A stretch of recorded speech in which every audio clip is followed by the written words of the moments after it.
Olea Springs. A 40-year-old man read to himself, having fished out a sign with the street name from the fragments of bricks. Yes, indeed, Olea gloomy under this heat, but tired looking at the landscape around. A dry wind blew kilograms of dust and sand through the air. The whole world was like a giant sandbox from which the remains of destroyed buildings stuck out like sharp fragments. All the trash was allowed, however. The trash was not at all in that understanding that we are accustomed to. There were no candy wrappers or crimped paper. Everything that carried even the smell of food disappeared. In the depths of the earth in the first days after the disaster, rats, people shouldn't mess with them. This is the whole 10th, cunning, and devilish company creature. As soon as the smell of food reached their sensitive nostrils, they rushed in a crowd without thinking. To be fair, they didn't threaten to take it away. Or maybe they just not everyone. Usashki had a small flamethrower with him, which he found in one of the basements where he was hiding. The rats did not try to snatch the prey from his hands. In addition to the flamethrower, he took a couple off barrels and lots of cartridges. Long night semblance of urine he pulled out of the sand together with the remains of someone's hand. Usashka was the target. Something was wrong. He needed to go home.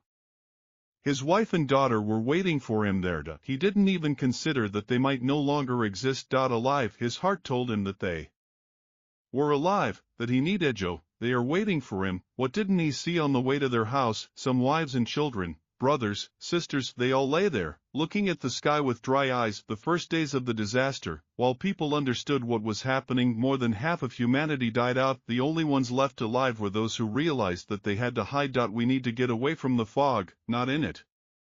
Fog is death. A living microorganism that feeds on human flesh, not literally devouring flesh, but sucking out everything moisture from living matter. What was it about the fluids in the human body that he was so keen on it? Only when you get into a fog can you get out of it alive. It was no longer possible. A minute after the person found himself in the center of a white cloud, he fell out like a dried-up mummy, deprived even of the mucous membrane of the eyes.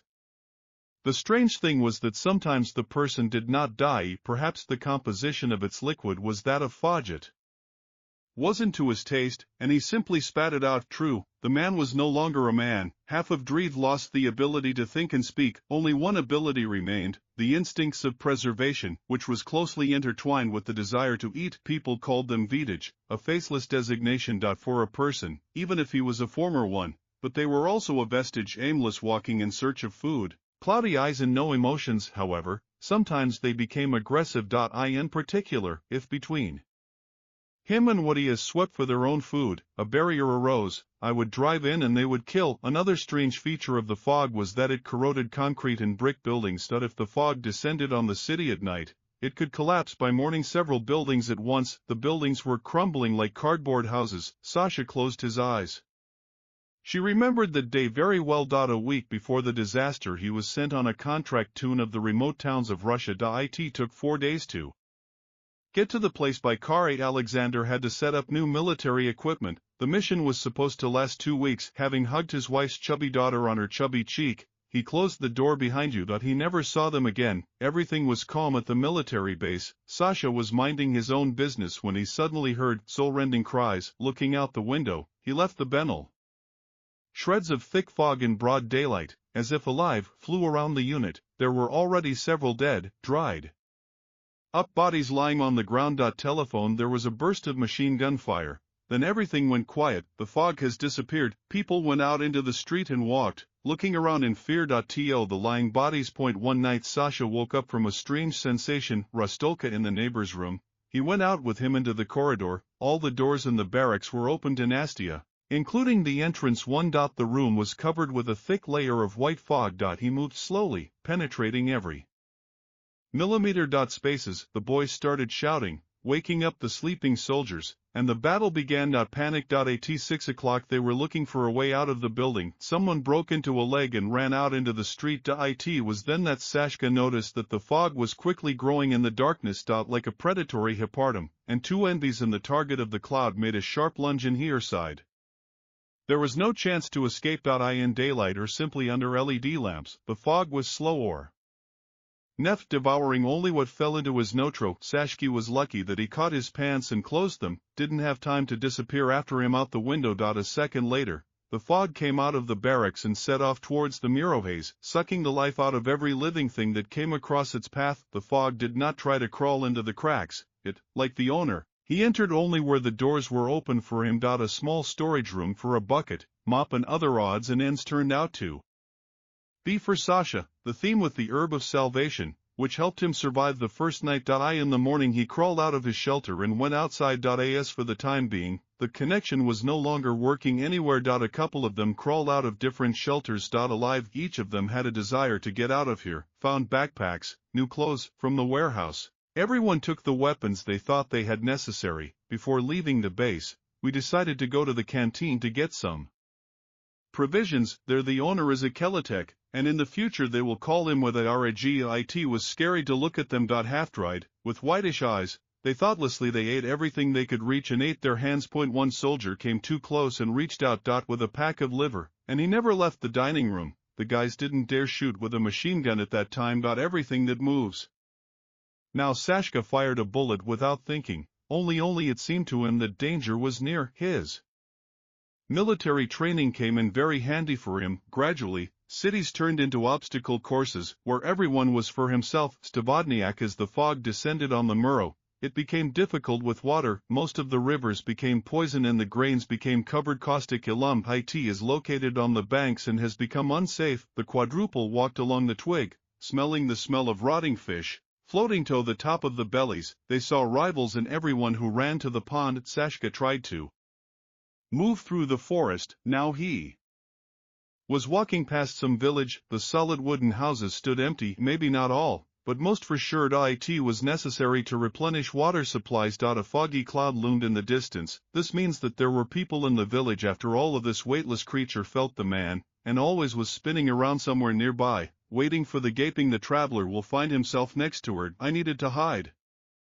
Alexander had been walking for almost a month. At first we walked together with the guys, and from the unit. That's how it was with the handyman. Then came the moment when their paths diverged. It was safer to move around during the day than to be exposed to the fog, but more dangerous is the offering of Kotoshi. Supplies of food were available and were being stolen, especially in sparsely populated areas where there were no large supermarkets. Vitosh became aggressive and rushed at the person taking him for food. Sasha was tired and sat down in a chair. His eyelids immediately became heavy, and he fell into oblivion. He dreamed of his wife's gentle hands encircling his neck, showering his face with light kisses. Somewhere nearby he heard voice of his baby. He felt his wife stretching the tight button on his jacket, sniffing his neck. Sashka opened his eyes abruptly. There were two shadows standing in front of him. It was dark outside. Apparently sleep had taken hold of him. One shadow fell on all fours, noisily breathing in the air, sniffed the pocket of her Sasha jacket. The man clenched his teeth. He understood why the twig was now standing in front of him. In the morning he ate half a chocolate bar and a dry ration, not bothering, as usual, to wrap the second one tightly half and hide it in your backpack. But the most terrible thing was that when these two entered the house, didn't close the door behind them. And now, I feel living flesh. The fog floated into the room. Having grouped himself, Sashka pushed away with his legs with all his might. A broom straight into the center of the fog. There was a bang and a second later they were back out again. Alexander, having turned over backwards with his chair, rushed to the first closed door that came to hand in the room, leaned inside her closet. There was silence in the house. He came up like a no. Today was a foggy night again. She didn't always fall down completely. Once or twice a week. The rest of the time, only scraps floated on the ground. Fog. Sasha looked around. The bedridden men were pressing two dried-up bodies. Apparently the window was not closed on a hot summer night. Their head entered. It was impossible to tell whether the people were young or not. Intelligence has no age. Until the morning he did not close his eyes again. I remember my family. With the first rays of light, Sashka left the house the same way he came, through the window. 3 boys, having climbed onto the roof, were throwing in other stones, creating a source of noise. RMS was shaved with a twig. It was their entertainment. One of the guys noticed Sasha and waved his hand in greeting. The man responded in kind. The young man quickly ran around and deftly jumped up to the roof of the Bordeaux. Sasha, uncle, is there anything to live for? The guy asked. The man pulled out the remaining half of the bar. And handed it to the young man. Opening the backpack was dangerous. Enviable friendliness. Anger could flare up instantly. People started to starve. Anyone they met was a potential enemy and nothing else. The guy asked expectantly. Alas, they insist, Sasha said. I found another bottle of water, but I won't give it away. I have a long way to go. I don't need the pot at all. The boy became sad. I'm hungry. Well, aren't you going to the big city? Alexander asked and looked closely at the boy. A big city? Who needs us there? The guy honestly left and went to his friends. Who needs them? Sashka repeated to himself. Of course. It's much easier to sit here and rob passing people past the family. A few people will get involved with Sashpana. It will be more expensive for them. Especially if passers-by have children. Here it is, human nature. They gather in groups and whoever is stronger is right. And in the city you will have to defend your place in the sun.so. They sit like cowards, hoping to hit the jackpot. At the week, Sashka set course for the big city. By evening the first destroyed high-rise buildings appeared. Night was approaching. The fog descended yesterday. And that means that today was a night of respite. The main thing is not to get caught in the fog. He wandered along the deserted streets, keeping closer to the buildings in case you need to quickly hide. The noise ahead alerted him and Sasha stopped. He unhooked the flashlight from his belt and turned it on. The guy froze in place with his mouth open at what he saw. There was a creature standing in front of him. On one side it was made of dry twigs, and on the other, where the flesh has lost moisture, there were obvious signs of rats. The creature was a creepy navet, you could even say disgusting. As if a dried mummy was sprouting, offering itself as fertile soil, and this soil was absorbed by a stronger substance. The creature sucked in a loud breath, and suddenly rushed at the victim. Sasha took a couple of seconds to pull out her gun and take a shot. Dry wind, heavy, shaking dolls. The creature collapsed at his feet. Somewhere overhead there was a popping sound. Bravo, the voice followed, there is a reaction. And a young guy jumped from a small canopy above his head. Sashka didn't let go of the pistol. What kind of creature is this? He asked, poking the carcass lying nearby with the toe of his boot. And you don't know, this is your first city? The young man answered a question with a question. My name is Nikolai, just Nick is fine. Sashka introduced himself and shook hands. Big city first. I'm heading towards the center from the outback. There are no such things there. It's just a twig walking around. What kind of beast is this? This is a new urban species, and Nick found out, when the twigs had nothing left to eat, they turned to animals, cats, dogs. When they couldn't catch them, they caught rats. The only thing is that the rat genotype turned out to be stronger genes in dried twigs. Apparently, some kind of reaction occurred, and they seem to start a dress. Still alive, the canon mutates into a rat. The converted begin to imagine, she is not human at all, she is at the level of an animal. The fast are as agile as rats. They are to be feared. 1 Joey Fogg does not disdain the name. If he ignores the usual rag, then he ignores the rag from a rat and consumes it with pleasure. It is true that these creatures also understand the danger of the fog, and that's why they are rarely found. There aren't any like that in the outback yet, Sasha said thoughtfully, but someone laughed. There's still more to come, and there are many like that in the city. P was interested in Alexander. So who knows, they mostly come out at night.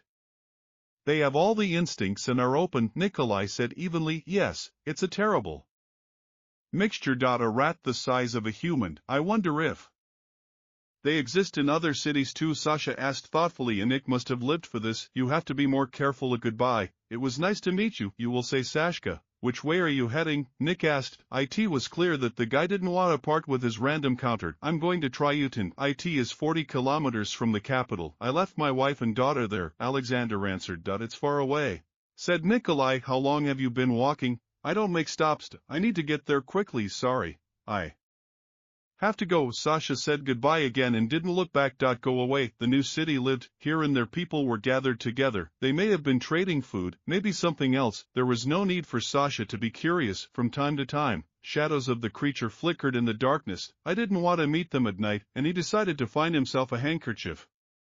Having climbed onto the skeleton of one of the buildings, he found quite intact office. The man took a thin fleece blanket out of his bag and wrapped himself. Upan pressed himself into the far corner. Alexander woke up from the bright sun. It poured mercilessly on his window through the glass, scorching the sleeping man's hand. As Sasha woke up completely, having rolled up the whips and put them in his backpack, he decided to sneak away. Around the building, there was complete devastation, as was the case everywhere.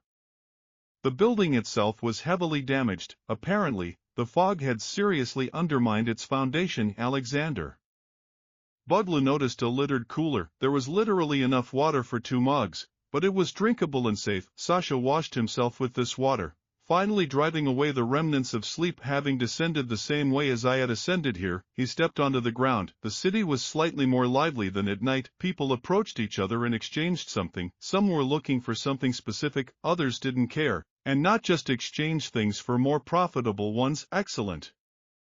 Knife, Sasha heard behind him. Turning around, he saw 2 men. Maybe you want to exchange it for something? One of them asked cautiously. Unfortunately, no, Alexander answered briefly. Or maybe you still have some weapons. A stranger stitched you up. Alexander realized that he had been stupid by walking openly through unfamiliar territory. Naturally, he became the object of close attention.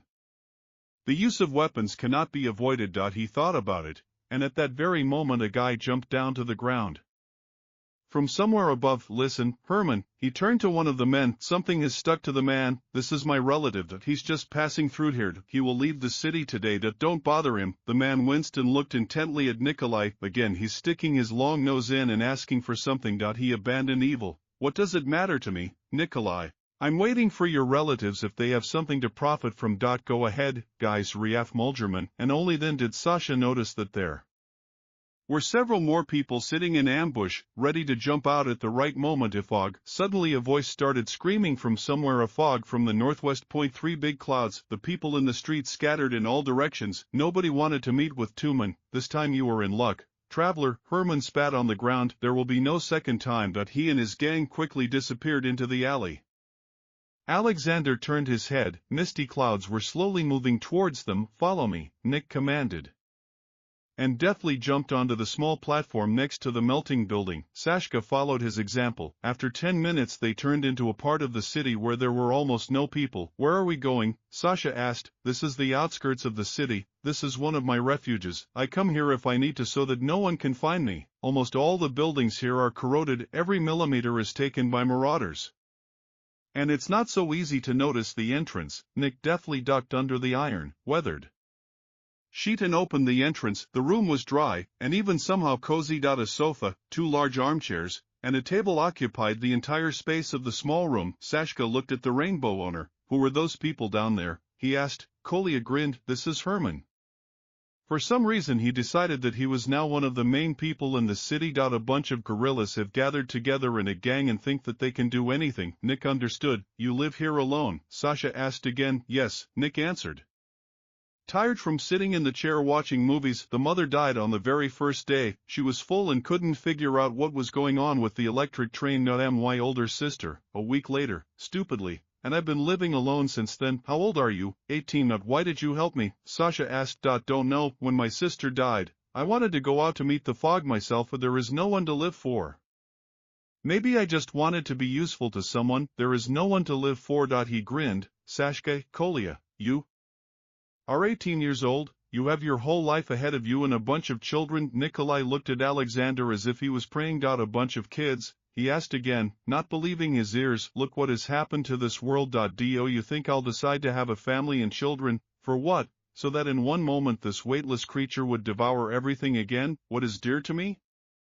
Sasha couldn't find anything to say in response. In essence, he was right. This fog came from nowhere. He said it out loud. Perhaps the time will come when he too will disappear into nowhere. And Nick remained silent and, closing his eyes, pretended to fall asleep. Alexander made himself more comfortable and also fell asleep. They slept through the rest of the day. Waking up, Sasha realized that he had finally slept and rested. Pulling his backpack towards him, he took out a can of fish concentrates and black swans. From the open can it immediately flew all over the room. Mind-blowing smell of fish. Nikolai woke up from this smell. Oh, you're living on the cusp, he said with a scowl. Yes, I was lucky to find it in one of the villages. I've really hit a gold mine. He smiled. The village is in the middle of nowhere, virtually untouched by marauders. Almost every house has a cellar filled with compotes and pickles. I'll give you my ditto and maybe I'll go back. If mutants are also breeding in other cities, then stay. They are not safe.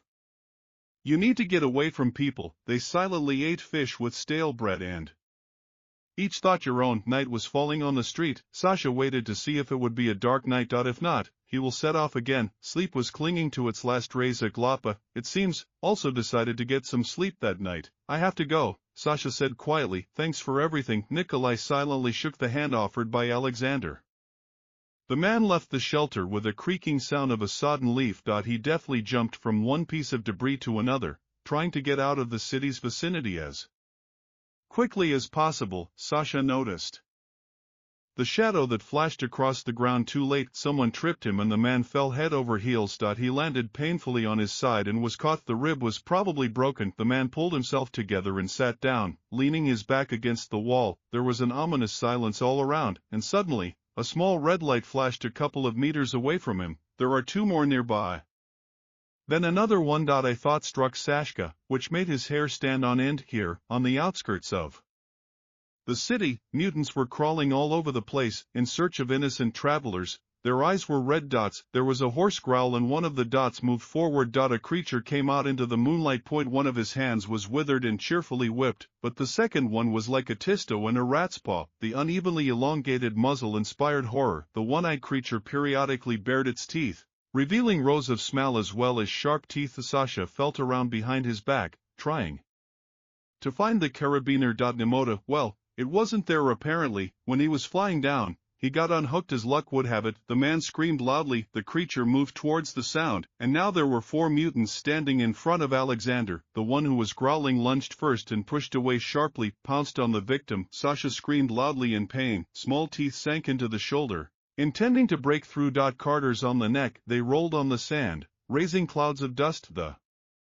man honestly tried to throw off the powerful creature. The other three shifted impatiently from one foot to the other, waiting for their imminent lunch, but the creature is out of here. It was heard very close and in the space around. Suddenly she looked bright with a glimmer of fire. One of the mutants burst into flames like a candle. The dream ran like a dream between its fellows, trying to put out the flames.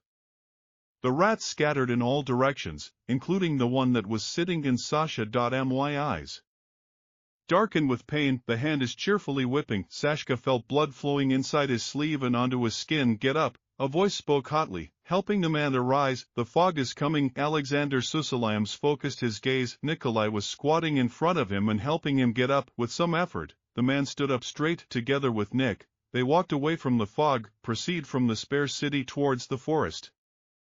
The forest greeted them with impenetrable darkness. Nikolai placed Sasha leaning against the tree trunk, and he himself went deeper into the thicket. On the pile of spruce branches he shot something similar to a bed, laid Alexander on it and took it out of his backpack. Weave covered the poor man. He immediately fell into oblivion, noticing the cartridge. Nick took several pieces into his pocket. And headed back to the city. It was urgently necessary to find an anti-inflammatory. A rat bite could have infected Sasha. Antibiotics were needed and Nick knew this city like the back of his hand. He was born here. The location of all the pharmacies was in memory, despite the fact that the building, the destruction, buried each other under themselves. Having made his way into one of them, Nikolai turned on the flashlight. There was devastation inside, and there was practically no medicine left. Crushed packs of pills lay underfoot. Having opened one of the boxes, he didn't hear anything free anywhere. 5 sterilized bents lay forlornly in the very depths. Having put them in his backpack, he continued his search. The fishing could be called quite successful. Bentum over Norik Zakafel, bubble, food, 2 packages insults, hydrogen peroxide, torn packaging in of separate discs. Nikolai didn't find the necessary pills, but he didn't almost got upset, and now he was on his way to Dasha, his former neighbor. He knew perfectly well where she lived. They had their own party. In the conditions of a house they were almost gods. Dasha was a medic, and although she was unable to graduate from the institute due to well-known evidence, still, the last year is no small feat either. Nikolai knocked on the iron door with great care. The lock clicked and a tall, farewell man appeared on the threshold. Boy, I'd like to see Dasha. The farewell one praised Nick highly. Dasha, he shouted to the Lubkomnata, they want you. A minute later, a girl's head appeared in the doorway. Oh, Koka, hi. She greeted the young man with joy and pushed away his kidney. Let him inside. How come you're like our wolf Dinachka?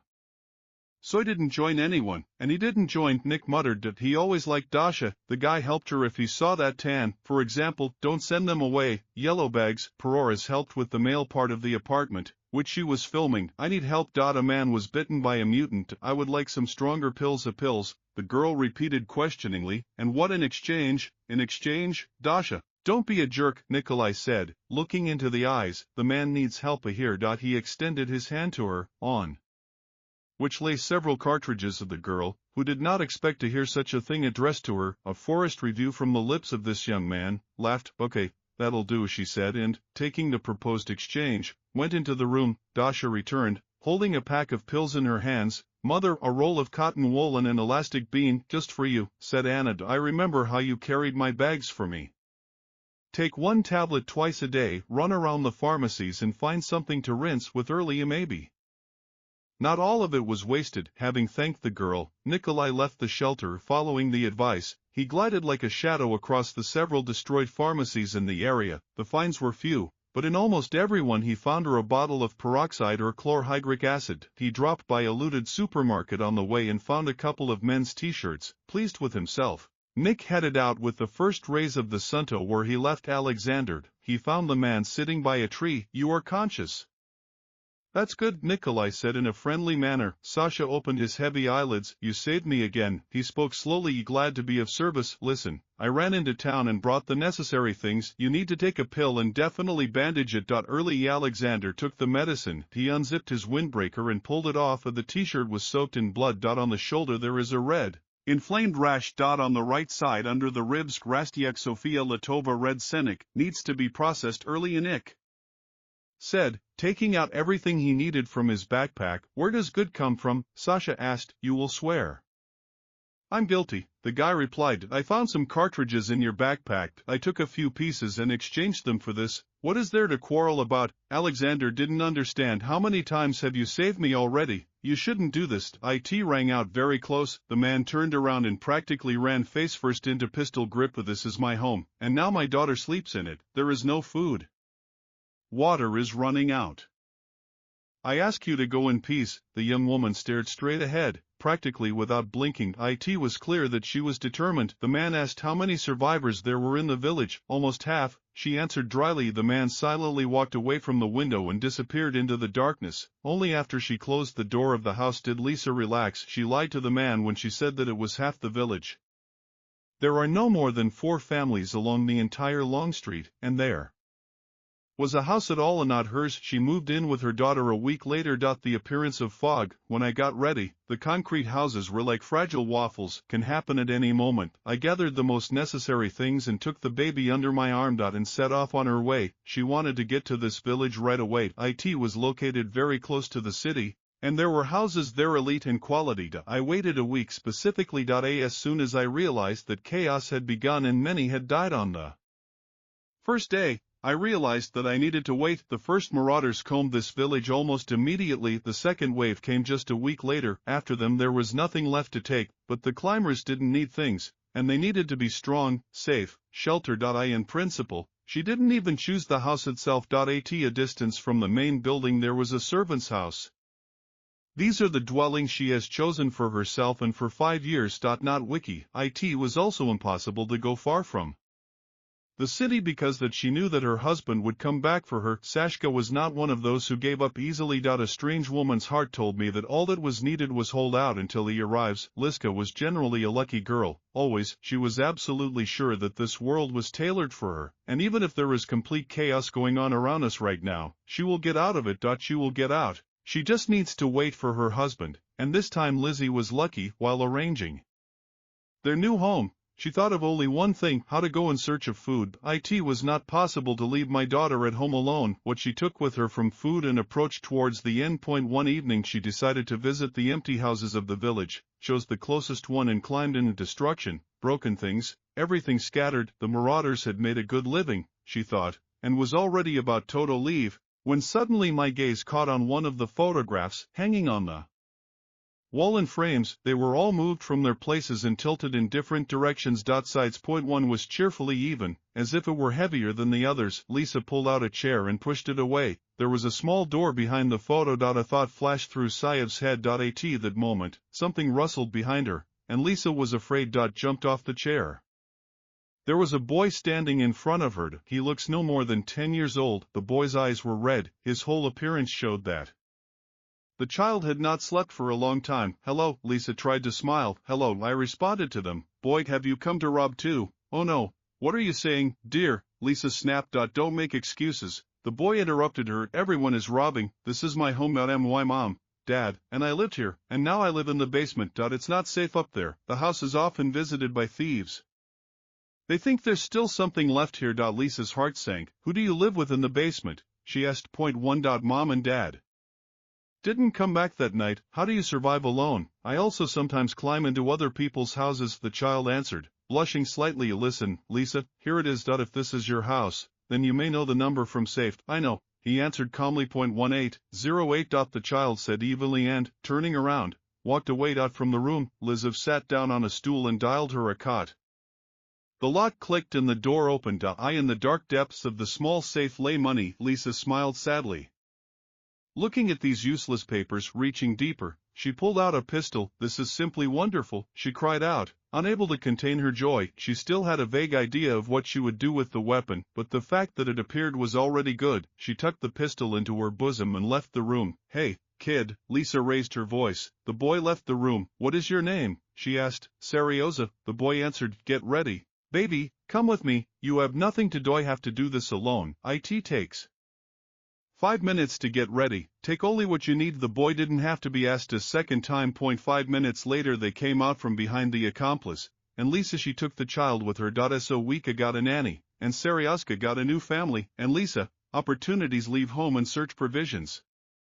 Sarioska turned out to be a very affectionate and funny boy. He very quickly found a common language with the baby and began a real helper for Lisa. Periodically, a woman, united with those living nearby families, made forays into the city for provisions. While the supermarkets have not yet been completely looted, the woman I was stocking up on canned goods, she understood perfectly well the full responsibility that was hanging on it in the form of 2 small children. I saw how families left, the village emptied, the city emptied. When the first mutants started appearing, it became real scary. One day, on an outing, Lisa encountered one of them. She pointed a shaking hand at him with a gun, but she still couldn't shoot. She was saved by a stranger. He brought down an iron pipe on the mutant's head, and when Tota fell, he finished him off with ferocity. While his head the creatures did not turn into a bloody mess. Lisa looked at the man with horror, expecting that after the mutant will switch to her, but this did not happen. Let off some steam, man. Better smile brightly, woman, and holding out his hand, he said, hello,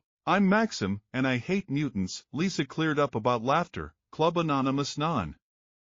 Lovers Mutants. I'm Lisa and I'm with you. The situation diffused. They talked among themselves. Lisa explained that she is not leaving the city because there are 2 children at home. I told my husband, who must definitely return. Maxim sympathized. In such a world, children, convoy, he said indifferently, and I'm sorry, but it's not a fact that your man is alive. Sit here and don't go anywhere. Max left. Lisa fell silent in the hope that there would be adventures for today. Enough for the night. After 10 minutes the man returned. He handed the woman a backpack. Take this, it will help you last longer, and my advice to you is to shoot without thinking. Goodbye. Thank you, Lisa said quietly, saying goodbye to Maxim. At home she opened the backpack that was given to her. A pistol, 2 packs of cartridges, a knife, scotch tape, a steam pack, antibiotics, and 3 cans of stew. Tears came to Lisa's eyes. She looked at the peacefully sleeping Sarioza and Vika. We will definitely survive, she said. Shopa, and there. She locked the door, also went to bed. Nikolai and Sasha had been walking for a week already. It was too early for the scar on the shoulder to heal. The dressings were done every other day, saving mother, and bandages. Alexander was incredibly grateful to this. It has become much safer for 2 people to travel on the road, and still the guys tried to avoid big cities along the outskirts, entering them only to replenish stocks. There were no more mutants, but encounters with them became more frequent, sometimes whole gangs of For the 5 individuals passed by, people tried to hide not only from the fog, but also from them. I feel that in most cases the forces will be unequal. One day, Nick and Sasha were walking along the outskirts of the city. The sun has not yet hidden its rays, people looked expectantly over the horizon, everyone wanted to understand whether it would be night, a dark night. The boys walked quietly in search of looted shops, in the hope of finding at least something to eat, and suddenly, literally out of nowhere, next to them on the ground a ball rolled out. A man and a mutant intertwined in him, other creatures jumped out after them, they lisped and tried to seize the moment to do the same. Wedge this ball. A human scream was heard. Kolia rushed to help. Sasha unfastened the bastion and followed. A flame burst out and the creatures standing nearby rushed in scattered form. Kolia cleverly wedged himself into the living ball and pushed the mutant away. Shoot!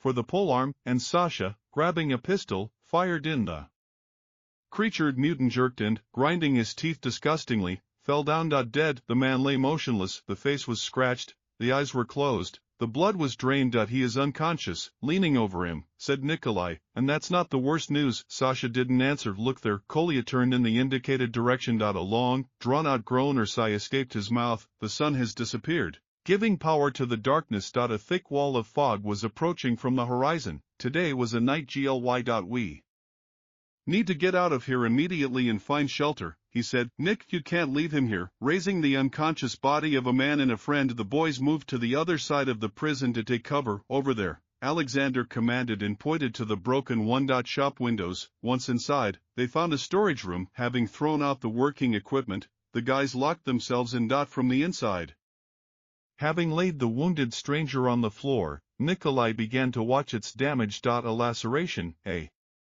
rash on the back, a couple of abrasions on the face. There was no death sentence. Nick reached into his backpack and pulled out a bottle of snacks. We need to replenish supplies somewhere. He said, looking at the empty bottle in the mail. Maybe it's worth moving away from the city towards the villages to spend time at home. Podle voiced Sasha. The optic birds could have been preserved somewhere. Nikolai applied the soaked bandage extremely.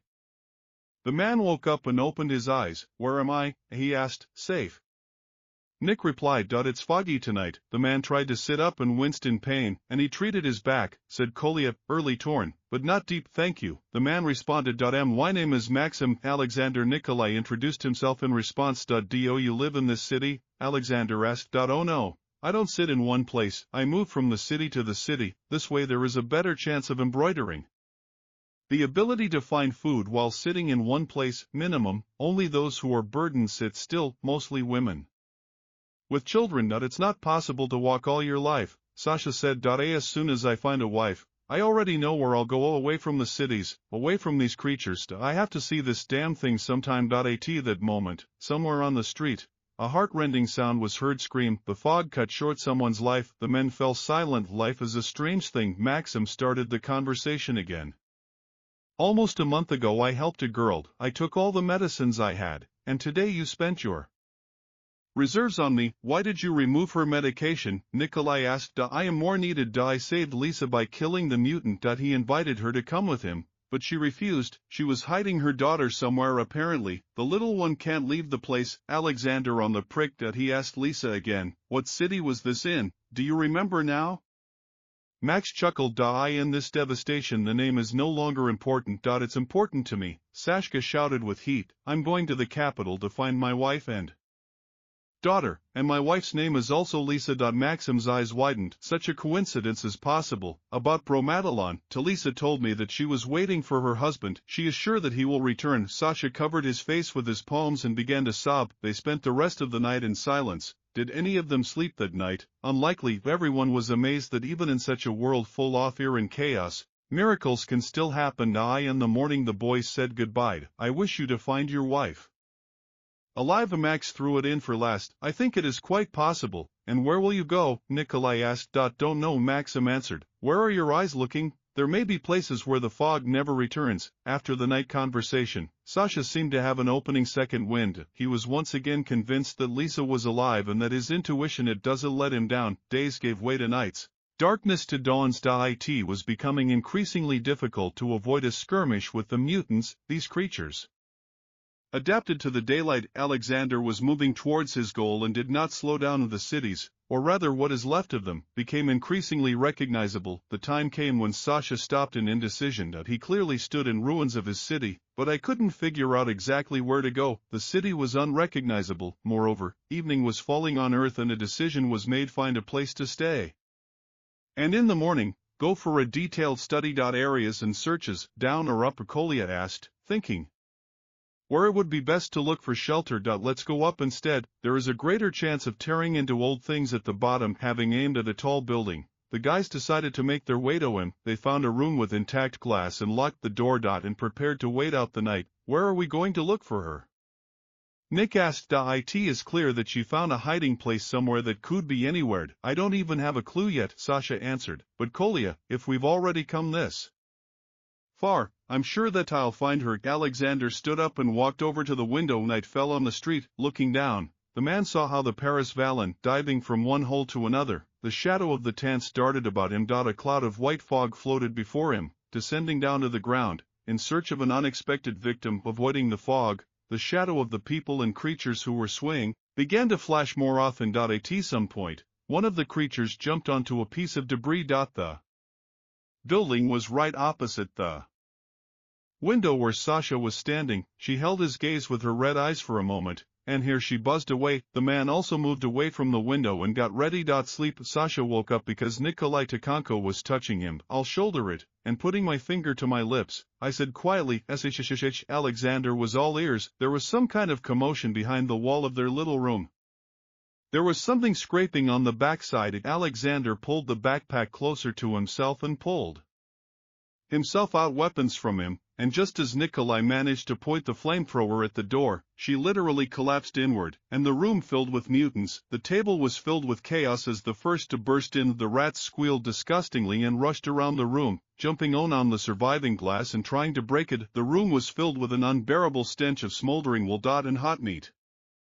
The surviving mutants rushed at the men, trying to jump on them. Sasha shot almost without missing. Nikolai, knocked down, tried to crawl behind him. One of the creatures grabbed his leg and dragged him back. Nick screamed in pain and pulled the flamethrower trigger again. The room resembled hell. The pieces of furniture caught fire. One of the creatures managed to break the window and jump out. The flow of oxygen that rushed into the room added to the heat. We need to get out of here. Trying to switch the leading mutants, Sasha shouted, otherwise we will burn ourselves. He grabbed a chair that was lying in the corner and threw it with all his might into the already broken window, widening the passage. Colia Alexander jumped up and helped him get up, and Nick hopped on one leg. The second leg was bitten through and blood was flowing from the wound. As if sensing that the prey was weak, the rats began to pounce even more furiously. Standing at the very edge of the window, Sasha lost his balance, and after another rat jump in their direction flew down, dragging the wounded Nikolai along with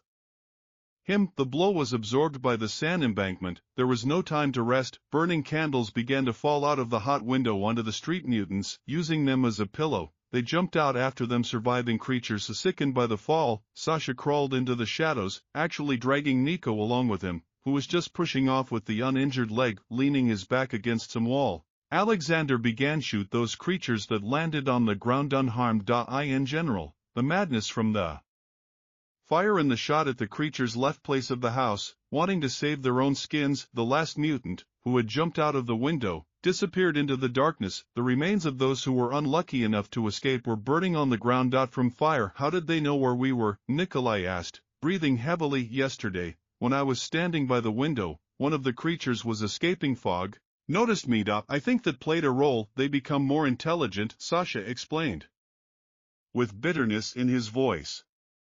I need to process early, Nick said.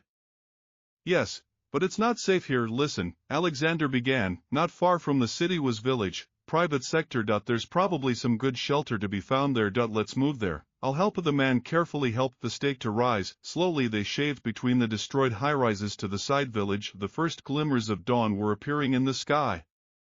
Serioza turned to the child. I want to make a little foray today. Perhaps I can exchange some things in the city. You are in charge. Serioza nodded his head in agreement. This sortie was successful for the girl. In fact, oddly enough, she didn't meet a single one. Creatures, the people with whom she made the exchange, said that at night there was a major fire on the outskirts of the city. The corpses of the creatures still lie there in smoke. Returning back, Lisa thought about the fact that after such clashes can make mutants angry. They will begin to consider people not only as prey, but also as a danger. The first houses of the village appeared. The girl had plans to look into one of them. Once, while making a sortie, she noticed a small door leading to the basement. Under the pile of slumped skulls she was actually invisible. Lisa herself noticed her completely by accident.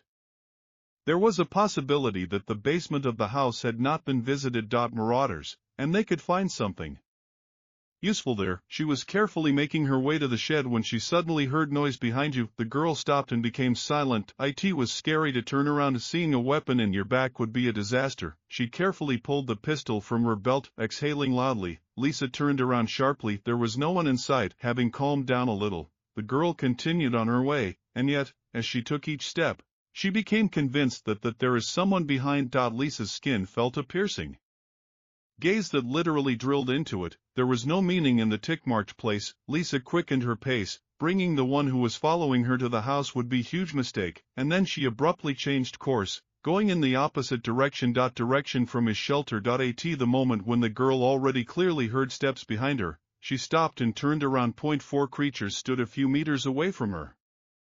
The heart began to beat faster. One of the creatures made a disgusting sound and bared its teeth. Without thinking, Lisa rushed away. She ran as fast as she could. The creatures did not lag behind. Ahead, a pool loomed in one of the surviving fences. The girl dug into it, expecting there to be a place where she can hide. A groan of more disappointment escaped her lips. When I realized that I had trapped myself at the courtyard she found herself in had no exit.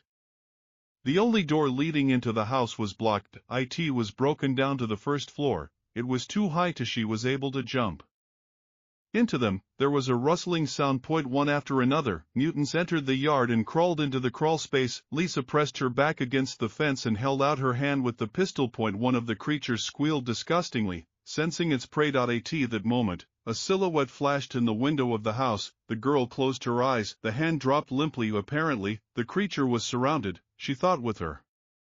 They are probably in the house too. It stung my throat and tears welled up. He was not afraid for himself at all. Of the tears that welled up were more likely from resentment. To wait so long, to warm oneself with the thought that everything may still change, leaving children without protection and doomed to death. The thought of children seemed to bring her back to reality. Elisa took aim at the gun in her hand and pulled the trigger. The mutant standing first collapsed as if he had been mown down. Vopoldika, out of anger, announced to the circle and the remaining creatures rushed at the victim. A strong push to the chest took my breath away. For a moment the girls thought that there was a beam coming from there. Sparks flew from Maston's eyes. The last thing Lisa saw was the Jumpinga man from the window, more like her Sasha. Darkness fell upon my consciousness. Lisa opened her eyes and immediately closed them back. The wave seemed to explode my head, and Ignat was caught. Repeating the attempt, the girls slowly ran their eyes around the room. An unfamiliar young guy was dozing in a chair in the corner. She tried to lift herself up and feel herself. My chest hurt. The head was rewound. In a bentone, hearing the fuss, the guy opened his eyes. Are you awake? He asked, smiling radiantly. We finally found you. At that very moment a man entered the room. Lisa turned her head and froze. Sashka stood in the doorway. Her Sashka, whom she saw, was desperate and waited. Tears rolled down his kidneys along with him. As he rushed towards her, Nikolai left the room. Returning some time later, Kolya found it like this, them in an embrace. Lisa quickly told the men where and how all this was. For a time she lived with children. Sasha and Earrings told me that they are not. He was apparently considered their second child. What are you smiling at? Alexander replied that they were similar in general, worthy parents. He looked at Nikolai with a very significant look. When Lisa felt that with the help of one of the men she was quite capable of moving, and they set off on their journey, they went out of the window. The girl glanced over and crumpled the corpse and the creatures lying under the windows. They crawled through a hole in the fence and shaved slowly towards the shelter where Lisa and the children were hiding. Sasha held his wife tightly, and now everything has become unimportant. The creature, jumping out of the gateways, searching and praying, food, an all-consuming fog. He felt Lisa next to him. He doesn't need anything else. He's not afraid of anything. Alexander was sure that any barrier would collapse. The fog will clear someday. If in the midst of destruction and chaos they could not find each Others save and even increase your family. So it's their future. Undoubtedly, it will be light.